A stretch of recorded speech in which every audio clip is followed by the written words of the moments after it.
검찰개혁 문제는 어느 정권이 들어서든가 중요한 문제가 되는데, 첫째는 이제 검찰과 손잡지 않은, 검찰을 이용하지 않겠다는 정권이 있어야 되겠죠.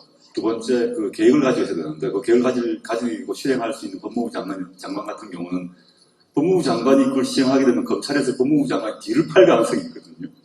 소문을 흔들어가지고 이 사람을 낙마시킬 수도 있는 그런 조직이라고 봅니다. 그래서 아주 그 감골 있는 사람, 깨끗한 사람이 필요하다고 생각이 들고요. 그 다음에 정권 초반에 하지 않으면 절대 안 된다고 봅니다.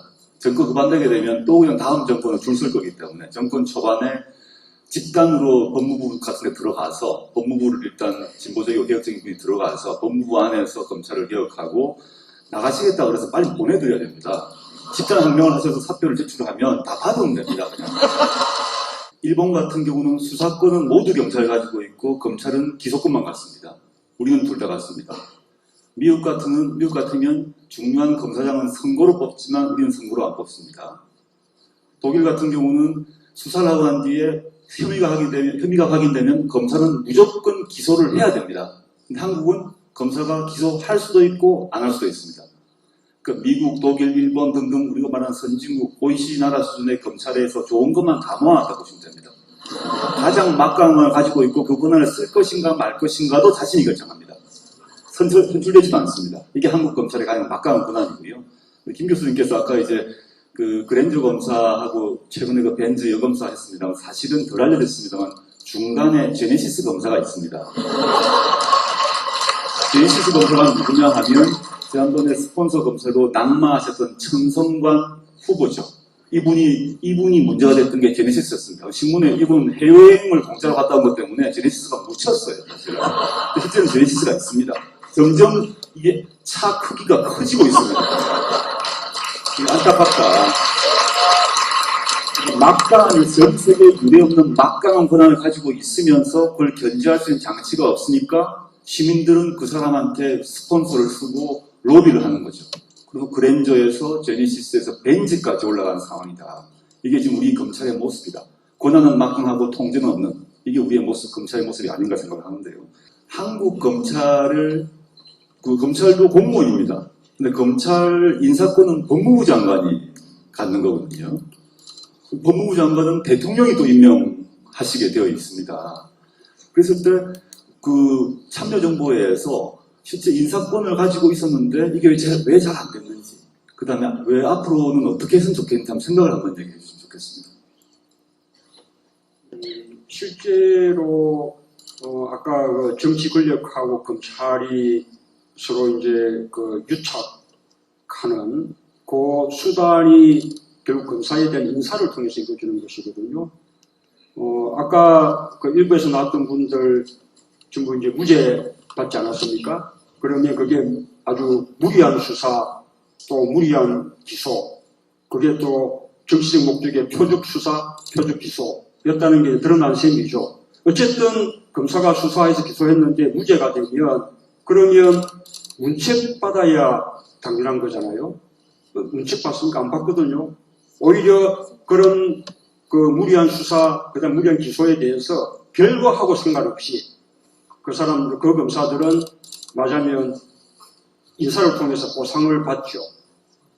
그런 걸 통해서 검찰 내부에서 맞으면 이제 그런 권력에 잘 보이기 위해서 이렇게 줄서기, 그런 이제 그 풍토가 생기게 되죠. 그래서 이런 그 정치 줄서기 인사에 대한 이제 청산, 그게 이제 반드시 필요하고요. 그 다음에 이제 특히 이 정부에서 이루어진 이런 여러 가지 무리한 표적 수사, 표적 기소에 대해서 그런 수사와 기소가 이루어진 그 배경이나 이유가 무엇인지, 어떤 정치 권력의 개입이나 작용이 있었던 것인지, 뭐 이런 것에 대해서 제대로 규명하고 또 청산하고 책임을 묻고 그런 과정이 반드시 필요하다고 생각합니다. 이렇게 검찰은 자신의 권한을 더 이렇게 키우기 위해서 정치 권력하고 유착하고 야합합니다.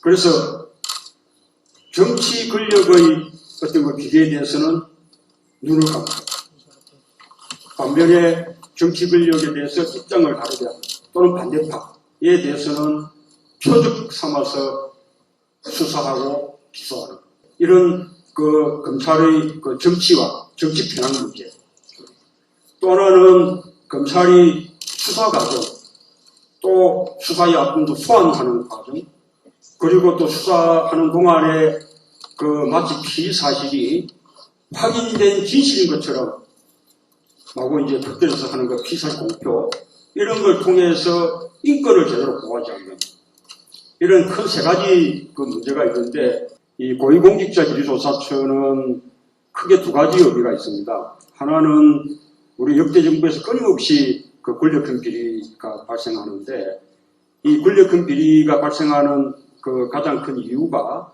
맞으면 그런 것을 제대로 단속하고 수사하고 처벌해야 될 검찰이 살아있는 권력에 대한 눈치 보기 때문에 제대로 이렇게 무슨 단속하고 수사하지 않는 거죠. 그 바람에 자꾸 끊임없이 이 권력형 비리가 발생하는 것이거든요. 그래서 이런 권력형 비리에 대한 하나의 특별 사정기구로서의 의미가 있죠. 반부패 대책이죠.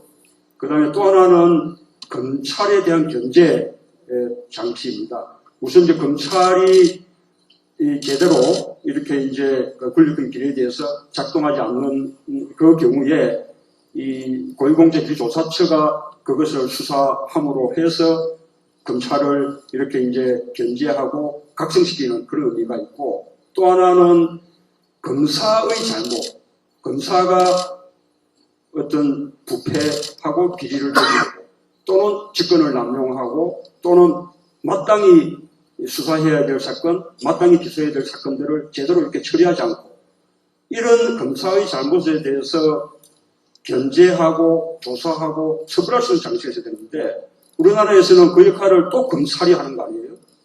그러니까 검찰의 잘못에 대해서 늘 눈 감으니까 검찰의 잘못을 바로잡을 길이 없는 것입니다. 그런 검찰로 인한 국민들의 피해를 어디 가서 고소할 길이 없어요.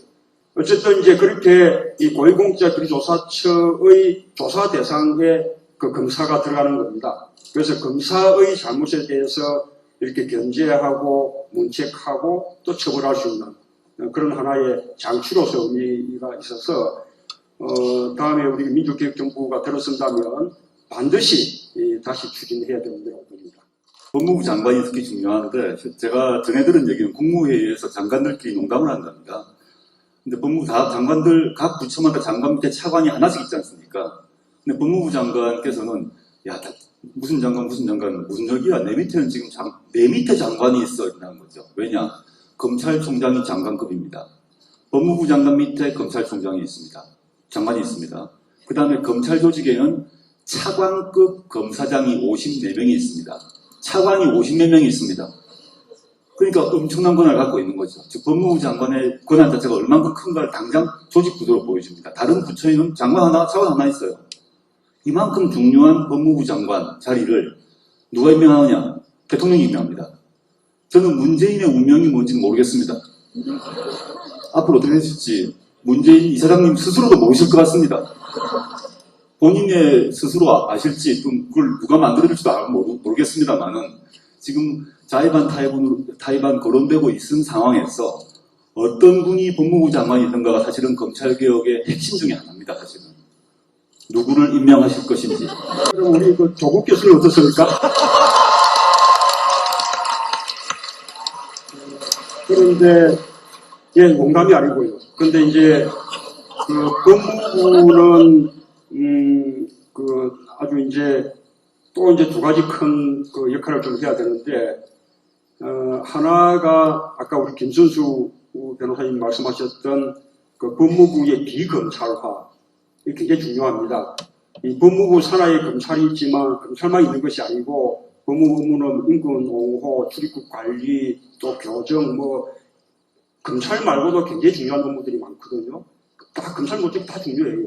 그래서 이 법무부를 이렇게 검찰이 장악하는 이건 잘못된 거죠.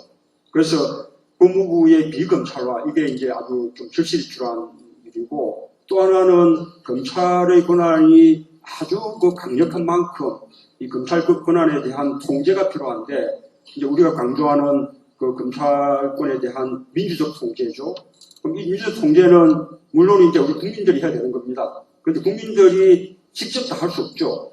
그래서 현실적으로는 국민들이 선출한 권력, 그 국민들이 선출한 권력이 검찰을 통제해야 되는 것이거든요.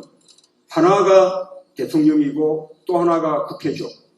그런데 대통령이 해야 되는 검찰 권한에 대한 민주적 통제를 실제로 이제 수행해야 될 사람이 법무부 장관인 거죠. 지나고 보면 역시 처음에 강금실 장관 같은 그런 컨셉의 법무부 장관이 이제 필요한 것 같고, 그것을 아주 긴, 그러니까 그 임기가 그렇게 무슨 1년 반, 2년 이렇게 짧은 기간 동안에 해서 결시하는 것이 아니라, 가능하면 임기 5년 내내 그 법장관이 하면서 장기적으로 검찰을 개혁할 수 있도록 그런 권한을 이렇게 부여해 주는 것이 가장 바람직할 것 같습니다. 저는 자리 욕심이 딱 하나 있습니다. 뭐냐? 롯데 자이언트 구단주입니다. 그 외에는 자리 욕심이 있습니다. 네, 주시고요. 오늘 사실 이제 학술 세미나에 참석해서 감사드리고요.